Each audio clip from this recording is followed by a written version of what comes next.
Well, when we first arrived there was not a lot of security to guard, and there were three children that came out.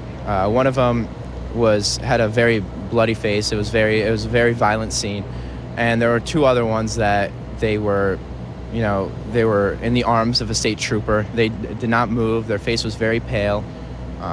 It was very tragic. We're tracking the latest developments in what appears to be a massacre inside an elementary school in Newtown, Connecticut. We are hearing right now from the White House. This, in fact, is a live shot, though, of the location of the Sandy Hook Elementary School where this all unfolded. As many as 27 people are believed to be dead as a result of this shooting. The gunman, we are told, is dead, and there is possibly one person in police custody. Not clear if that is a second shooter or who that might be. At this point, also, early reports suggesting as many as 18 children may have been killed in this incident. White House Press Secretary Carney says the president has been getting regular updates on the shooting. The president was notified by his Homeland Security Advisor, John Brennan, of the shooting in Newtown, Connecticut, at a school. The president is receiving regular updates as more information becomes available about this incident. As the day proceeds, if we get more information and as we get more information, we'll certainly provide it to you. I do not have anything to confirm for you at this point. The FBI is supporting state law enforcement, which has the lead, as well as local law enforcement, as they respond to and begin to investigate this incident. And further to that, we are trying to verify more details. I want to tell you a little bit about the school where this happened, though. Sandy Hook Elementary, there are 39 teachers, about 650 students inside that school. And at this point, we are hearing reports that this shooting may have started in a kindergarten classroom. Reuters reporting that an entire class is unaccounted for. So very troubling details that are coming out at this moment. We're also learning more information about the suspected shooter in all of this.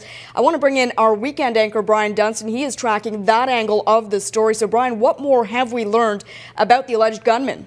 Well, a couple of things, Sneha. There are reports indicating he's a 24-year-old male. He is dead on the scene. Now, the second gunman here, if it is a second gunman indeed, is apparently in custody. The police are also focusing on a minivan that's in the parking lot. Whether that's the vehicle that these possibly two assailants used is unsure at this time, as that aspect of the investigation at these early stages is obviously still developing. Now, there are reports that the gunman had 2 handguns and a rifle. We've heard as many as 4 weapons were used in this shooting. That is still unclear. Police are saying though that they did recover 2 handguns at the scene. Now, whether they belong to the gentleman who was masked and entered the building or the second potential gunman is unclear at this time. As facts come in, we'll get them to you, but we do know this. There is 1 dead gunman at the scene and 1 guy in custody. And what his relationship is to the school is not known at this time. But suffice to say this school earlier this year instituted a security system whereby you had to be recognized outside of the school in order to gain entrance to the school that is locked once all the students get in. Now, if you want to extrapolate from that, that would indicate that whoever got into the school is known at the school, possibly a parent or someone who worked at the school. That at this time is speculation, but if that security system was in place, Sneha, the person who got into the school with guns was known to the school. Back to you. All right, thank you, Brian. So many questions right now, and I keep saying it, we are going to bring you that police press conference when it begins. It was supposed to have started at 1 p.m. Eastern, so certainly this does indicate that police have been gathering more information, certainly trying to get all the information together. When you're dealing with a story like this, it is absolutely heartbreaking when we look at the potential death toll in here, as many as 27 people. Now, we are also starting to hear from some of those witnesses, a terrifying scene that unfolded around 9:30, as we've said, inside the Sandy Hook Elementary School. In fact, one of the students, an eyewitness from a boy at the school, he told local media that he heard lots of bangs and that students sat down by the wall. Police ran in, he described, and asked if the shooter was there. The children were then ushered to a closet inside the gymnasium. So we are, of course, talking about very young children. The school, kindergarten to grade 4, where the shooting happened.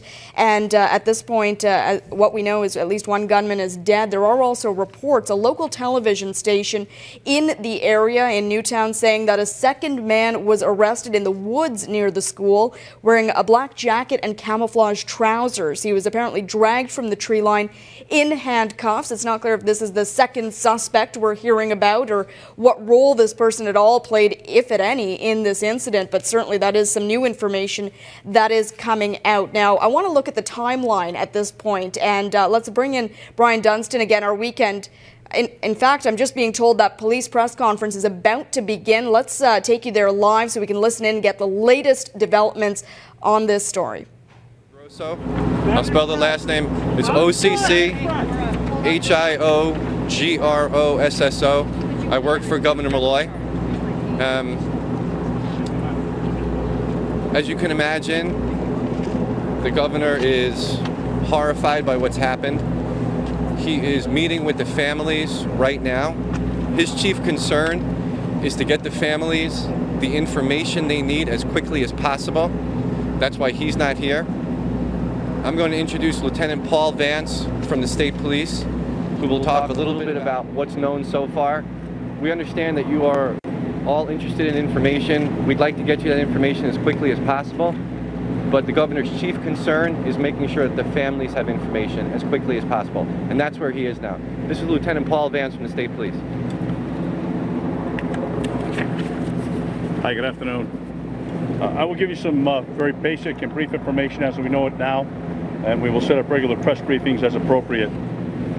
Just after 9:30 this morning, Newtown Police received a 911 call for an emergency at the elementary school. Newtown PD, upon obtaining information as to the stature of the situation, contacted the Connecticut State Police and requested assistance from state police and surrounding local police departments. On and off-duty troopers responded to the school, and with Newtown Police, immediately upon arrival, entered the school and began a complete active shooter search of the building. That included checking every door, every crack, every crevice, every portion of that school. Our main objective was to evacuate as quickly and efficiently as possible any and all students and faculty in the school. The entire school was searched. That was accomplished. A staging area was set up. The students and staff were put into that staging area, and soon thereafter the children and staff were reunited with their parents and their loved ones. There were several fatalities at the scene, both students and staff. There is no information relative to that that is being released at this time until we've made complete and proper notification. The shooter is deceased inside the building. There's a great deal of work that is undertaken immediately upon locating the shooter, and that is there's a great deal of search warrant activity, there's a great deal of law enforcement activity both in and out of state to ensure that we cover all the bases relative to that specific individual. Suffice it to say, the scene is secure. State Police Major Crime Squad, Newtown Police Department, Danbury State's Attorney, and many agencies are working together to answer all the questions surrounding exactly what happened. As Mr. Ochoa said, we will keep you briefed, we will keep you informed on a regular basis. We'll put everything out via our website and with these press conferences. I'll turn it back over to Mr. Ochoa right now. The governor took a call from President Obama a little while ago, who was calling to express his condolences and condolences on behalf of the nation, and pledged whatever resources the federal government can bring to bear to assist the families and to assist in the investigation. We will get you information as soon as we can get the families the information. That's where the governor is. At some point later today, the governor will be here and we will set up regular briefings. Thank you. Are all those briefings going to be here?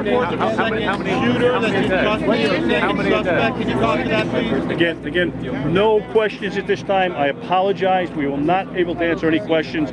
As I said, the scene is secure. The situation is secure. We will notify you shortly when we will come back for another briefing as quickly as we can. But you can say that the public is not in danger. The public is not in danger. That's correct. Hey, Lieutenant, everything here, right? All the briefings here?